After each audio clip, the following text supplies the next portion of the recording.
Hello, everyone. This is Josh Oakes with the smartsocial.com podcast, where we teach you how to keep your students safe on social media, safe on everything so they can someday shine online. We're all about safety in middle school, and we're all about mental health awareness so that someday in middle school and in high school, they can shine online and use those digital tools with a purpose instead of just a pastime. And that's what we're seeing a lot today. And we're really all about, this episode is going to be all about how can we use those tools in a positive way. Now today, live from Monterey, California, I have Kevin. Kevin Brookhouser is going to meet with us and talk to us all about how we can use the digital tools in a positive way with a purpose instead of a pastime, and why it's such a beautiful time for us to be alive these days, so that in education, and I know it's a lot to take in because in education, there's a lot of moving parts and teachers have to be an expert at everything. But today we're going to break it all down. We're going to have a different way of looking at it. Kevin, I want to welcome you to the video. Oh, thank you so much for having me, Josh. Now, Kevin, just give us a brief background on your history and what you've done before we dive in. Yeah, sure. So my background is in education. I've been a teacher for over 20 years. My experiences in the past has been about as an English teacher and a history teacher. But over the past 15 years, I've shifted a little bit and really focused on how technology can transform education. I see my job as much bigger than a single discipline, and having students make use of technology to go out there into the real world and solve real world problems while learning the academic content that they need to survive when they get out into the workforce. I love that. Now let's talk about, how do we motivate students to achieve academic success what are some of your best tips? Yeah, well, so in the past, the way we've tried to motivate students is by using these extrinsic motivators like grades, and we would reward students for achieving academics by giving them a good grade or threaten them with a bad grade. Mm-hmm. But when we're really trying to get students to be creative and innovative, which is really what our world needs, those sorts of extrinsic motivators, they just don't work. Mm-hmm. They can get students to follow directions and be compliant. But what I'm really focused on is getting students to really think innovatively and creatively. And so what we need to do is rethink those motivators that we provide. I'm a huge fan of the author Dan Pink. He wrote this book called Drive, and it's all about how to motivate. It's for managers who want to motivate their teams. I read it through the lens of a teacher, and I was blown away by what he recommends to create this culture of innovation. And that is by providing people autonomy. So giving people more freedom in what they learn and how they learn it. At least that's how I interpreted it as a teacher. Giving students a recognition that they're achieving mastery. So show students that they're getting incrementally better and better at the work that they're doing as time goes by. And then what you were just talking about, purpose. Yeah. So in order to really motivate people to do great things, they've got to get a sense of their purpose. And I think that's one of the biggest things that's often lacking in a classroom, or at least it was when I was in many of the classes that I attended when I was in middle school and high school, is like, why am I doing this? Am I really just doing it to please the teacher or please my parents? Yeah. Or is there a bigger purpose? Yeah, that's powerful. We're looking at your site right now, right? Yeah. And people can click the link below to go to it. Code in every class, which is awesome. This is cool that you have a book on that. How all educators can teach programming, which I think is so important. You know, Kevin, we all talk about, do we know a second language? You know, English in America, probably our first language. And is it Spanish as a second one? Is it something else? But I'm a really big believer in understanding a little bit of HTML or something, right? I mean, that's the new language, so that you don't go, boy, I have a great app idea. Wouldn't it be neat? I just need the ultimate programmer. That's what everybody said before Shark Tank. And now, wouldn't it be great if somebody just went, I think I could kind of hack something together, knew the tools and had the confidence. And it's perfect for, in our opinion, artists. I mean, it doesn't matter how artsy you are, learning that third language, so important in our opinion. I love kind of what you're doing. Yeah. So Yeah. I mean, so I love what you just said about computer programming being like, it's a language of the future. I think that there's great merit in learning multiple like traditional languages. mhm. No question that students should pursue that. But I think learning the backbone of the technology that we use every day, which is computer programming, I think that's just a matter of fundamental literacy. And I agree. I don't care what. I want to hit on something, Kevin, if you don't mind. I hear Yeah. from a lot of our audience members. If you're listening to us on a podcast right now, audience members, or watching this in our platform or anywhere else online or on YouTube, I want you to, Kevin and I have Kevin, we don't know each other that well, but I think we have the same, I'm going to speak on our behalf, which you should never do, but a lot of parents will come up to me at the end of a speech, Kevin, tell me if this is true, and they'll say, oh, but I'm just not a tech person. I'm not tech savvy. And they'll often say that, and I often try and tell them, and Kevin, I want to get your opinion on this. I'll let them know, look, there's an old quote by Henry Ford. I think it was Henry Ford. Whether you can or you can't, whether you say you can or whether you say you can't do a task, you're right. And just right. I'm not tech savvy, you are now giving up and letting your kid be on every single app that's bad, and you're not trying to be on it with them. So I like to tell parents, just adjust to what you're saying to yourself just a little bit, because you're programming your brain a little bit. You know what? I'm learning a lot. I'd like to ask you this specific question, or I'm learning rather than I can't do it. Because we never tell students to say, I can't do that. But as adults, we often are saying that to ourselves. And any parents that you're out there, I find that 20 to 40% of my audience will say, I'm just not very tech savvy. And they keep saying that to themselves. And I think it's going to hurt their children. So consider, I want to get your input on that, Kevin. What would you tell parents that are like, well, coding, I got to have a programmer encourage them to do that. I can't encourage them because I'm not tech savvy. I got some bad news and I got some good news regarding that. Yeah. The bad news is you're no longer allowed to say I'm not a tech savvy person. We live in 2020 and it just does not cut it. I guess you can if you want to, go become a monk and live out all by yourself. But look, you need to be a tech savvy person, and you have to. It's mandatory. That's the bad news for those who feel like they're not good at technology. The good news is anyone can be good at technology, but you just have to change your mindset. And I tell teachers all the time, there's only one reason I'm good at technology, and it's that I have an impulse to search for answers. Mm-hmm. So I've got this curiosity in my head. I don't know how to do everything. In fact, there's so much that I don't know how to do with technology, but I'm curious about it. And I'm like interested in it. And then if I know something's possible, but I don't know how to do it, I search for it. Yeah. And it's amazing how few people have that impulse to search for answers. But as soon as you start to develop that impulse, you become good at technology.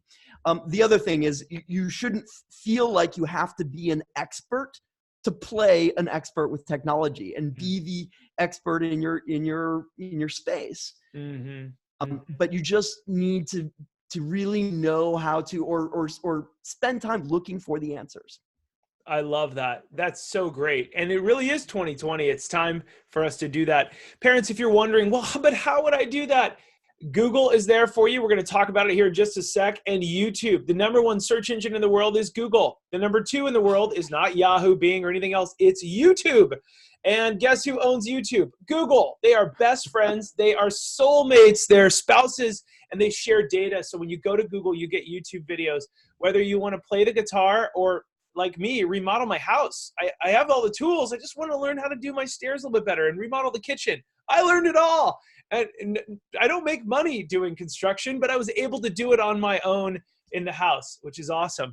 Okay, so Kevin, we talked a little bit about how to motivate your students to achieve success. You said really just have a purpose as well, which I love. You hit on that purpose thing and talking about the end goal in mind. Let's talk a little bit about how students can create solutions and solve real world problems while they're on these devices. What do you say about that? Yeah.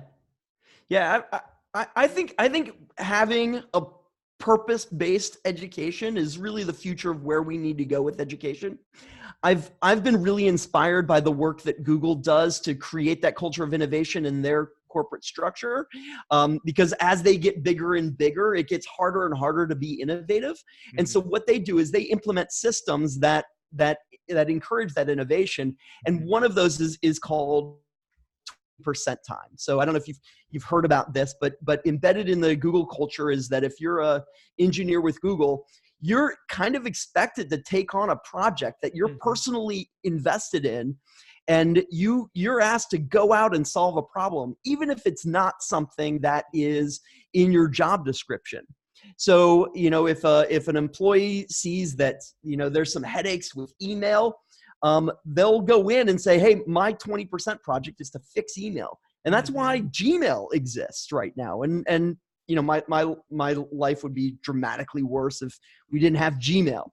So I've asked my students to do the same thing. I say, once a week, I want you to you go out there into the world, find a problem that needs to be solved, and I'm going to give you 20% of your time to solve that problem. So I go through a process. They, in a lot of ways, it's like a little Shark Tank where they set up a business proposal and they come up with benchmarks and they create an elevator pitch. And then I ask them to go out into the world and solve those problems. Mm-hmm. And the great thing is, that sort of model for a classroom used to be impossible because you had to ask somebody's permission to do it because you needed some sort of expensive equipment or lots of capital expenditures. But like you said, now that everyone has a smartphone in their pocket, there's so much that you can create because you've got this amazing creativity device, as long as you think of it as a production device.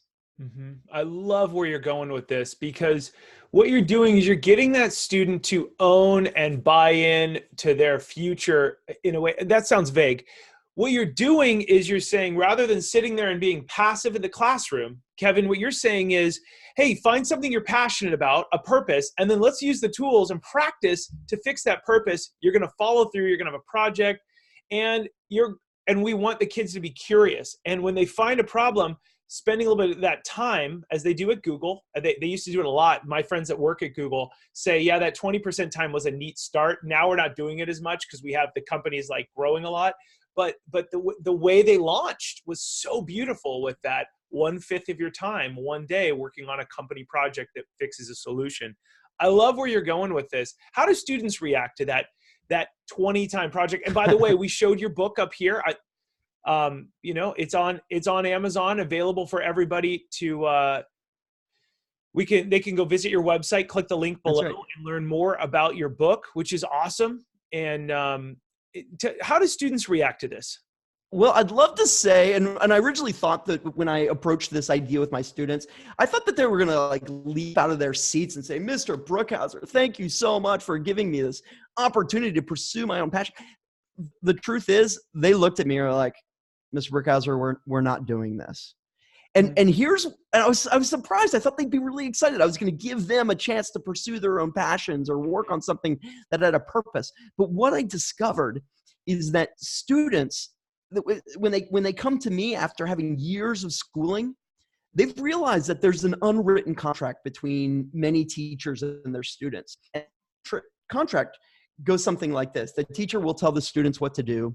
The students are expected to do that thing. And if they do that thing in a way that's compliant based upon this teacher's expectations, then the teacher will evaluate the student. And as we give that model over and over to students learn to become compliant, and they get comfortable with that situation.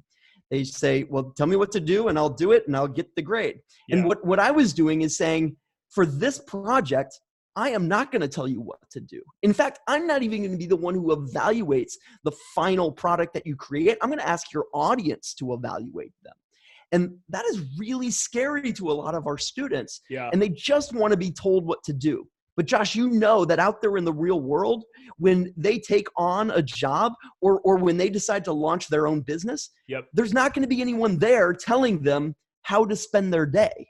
Yeah. They're going to be asked to find a problem or to look at a problem and figure out a way to solve it. And that's why it's so important that we ask students to get out of their comfort zone and solve problems independently through the guidance of a mentor, someone who knows how to tackle problems in a systematic way, but someone who won't just issue orders and ask them to be compliant. You're really hinting at free thinking, helping students to go, well, that's interesting. I can do it on my own. And also, as someone who prides themselves on helping students get great careers and prep themselves for not just college. We can't stop there. That's not the end of the road. It's really making them awesome, employable people in the long run. And that's my hidden gem. My secret ambition is to get your kid to move out of your basement, have a great career, and go on and make you proud. And at a company, they will tell you what to do the first week. Like, oh, here's what you do, and you hit this button and you do this. But there's going to be so many problems in every company. Even in ours, we're like, whoa, that's an interesting hurdle. I want great people on my staff that go, hey, I've got a problem and I already have 3 solutions. I tried them all. I think we should go with this one. I just want to give you an update. We fixed it. And that person to me is so valuable. We want to hug them forever and never let them go. What does that mean? Raises? That means more benefits, more awesome stuff, because they're helping us keep the ship going, right? They help the captain, like, Captain, I'm owning this ship myself. That's what we're looking for from students. And the future generation is free thinking, seeing a problem on the ship, right? And how I'll fix it, I'll mop it, I'll do it, I'll think like the captain, but also do all kinds of great things and be entrepreneurial. So important in the real world, because they will teach you and tell you what to do, but I'll tell you what, I don't want minions. I have robots. That's right. I want awesome solution-oriented people, which, Kevin, that's what you're hinting at. That's exactly it. And especially as the robots continue to grow and artificial intelligence continues to grow, those people who merely know how to follow instructions, they're going to be out of a job, because that's not where our economy is going. Yeah, and we're not against education. We're just against the whole task-oriented of do this and you get training.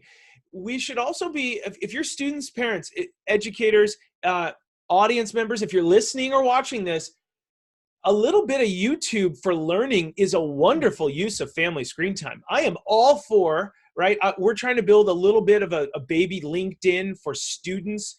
And I am spending so much time researching on YouTube and other blogs how to build this. I'm not a programmer, but we're trying to build something scalable that helps students. And, and so we're learning a whole new craft. And it's so important to block off that time, have a purpose, and go, I want to learn this. So I'll put it in my calendar, right? And then have tons of time to just be creative and learn and absorb. YouTube is the ultimate learning machine, right? Whenever you want to learn something, you go to YouTube.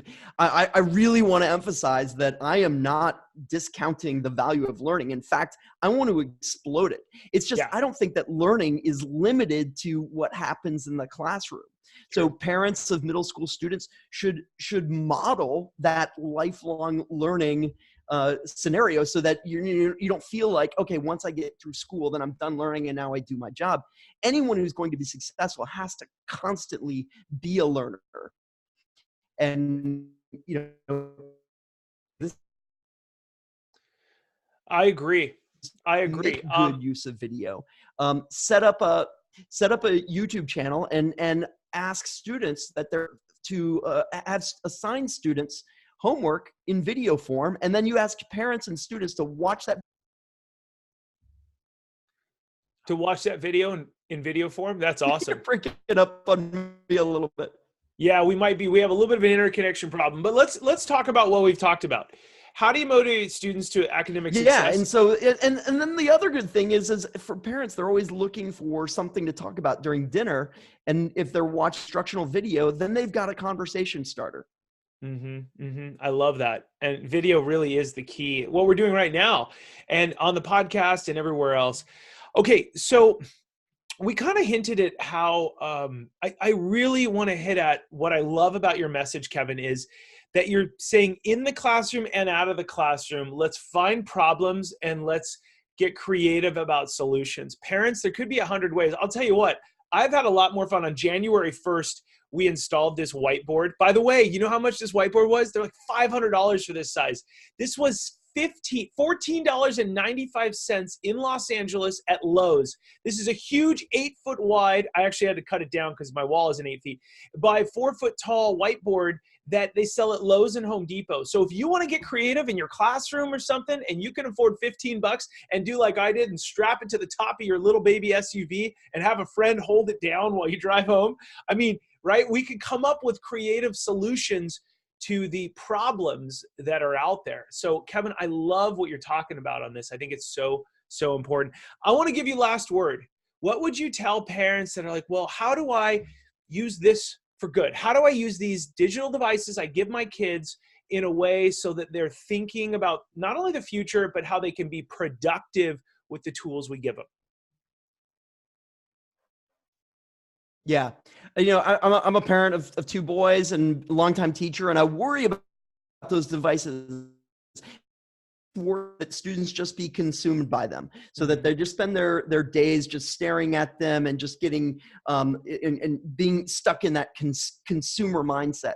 I want teachers and parents to think that this thing is not a consumption device, it's a production device. And so the more students create and build things with these devices, not only do they learn how to have control of their technology, but they also they begin to build the skills to shape their future and build that digital footprint that is so important, so that they don't become a victim of technology, but they can direct their future with it. Boy, I love what you just said. This isn't a consumption device, it's a production device. What a great thing. Because there really are consumers and creators in the world, right? We could sit in front of Netflix for hours of time. In fact, parents and educators, if you're listening right now, the way that Instagram wins and TikTok and Snapchat and Netflix wins is if we sit there for 5 hours a night watching them and letting them market to us. That's what they want out of us. They're Right. not on our side per se. They don't love your kids as much as you do, or your students. That's why I love what you just said, Kevin. We're not a consumption. This isn't a consumption device, and we don't want your kids to be consumption people. We want them to be producers, production devices that these are in their hands. How do we have a task, a purpose, and then how do we use this for what it is, a device that gets us from point A to point B? It's good to use devices and cherish people, right? Rather than the other way around. And I think That's right. really, really cool. Hey, Kevin, I want to thank you for coming out here today. You are so great. How can we learn more about you? Well, you go to my website, kevinbrookhouser.com, and I'm on all the social things at Brookhouser, my last name. I love it. And for all of you who are listening right now, at smartsocial.com, we have some new app guides. We have a TikTok course that is a guided tour where I teach you everything about TikTok. And then we have a Snapchat course. We have an Instagram course that teaches parents everything they need to know about how their kids are using them and all the dangers that your kids won't tell you about. Then we have the dangers every parent should know before giving their kid a student an iPhone. All part of our membership. 10 safety features that you have to use when your kids have an iPhone and they're living in your house. We're going to show you 10 optional safety features to make sure you have more control over the Ferrari that is the phone. We then have a smartphone and social media agreement class, all these different courses in our membership area. You can learn more at smartsocial.com and click the membership button up at the top. We also have this free app that gives you all of our guides. You can go into your iOS or Android app store and search for Smart Social. Look for our green logo, and it has my whole staff builds 2 blog posts every week that are a deep dive. Yesterday's blog post was all about the negative effects of TikTok, and we just looked at it today, and it has 215 shares just in 48 hours. It launched 48 hours ago, 215 shares. And it's all about how TikTok might not be so great for your kids if you want to leave them there for a long time. So please consider learning more at smartsocial.com. Click the links below to support Kevin to learn more about him. I want to thank all of you for being a part of our community at smartsocial.com. Remember to keep it light, bright, and polite, the name of my book, because your kids are watching. And everything they post online will be eventually discovered by employers, colleges, and it can be used in a positive way. Kevin, thanks for coming out here today. I really appreciate you. Thanks, Josh. And we'll see all of you on the next episode. Have a great day, guys. Take care.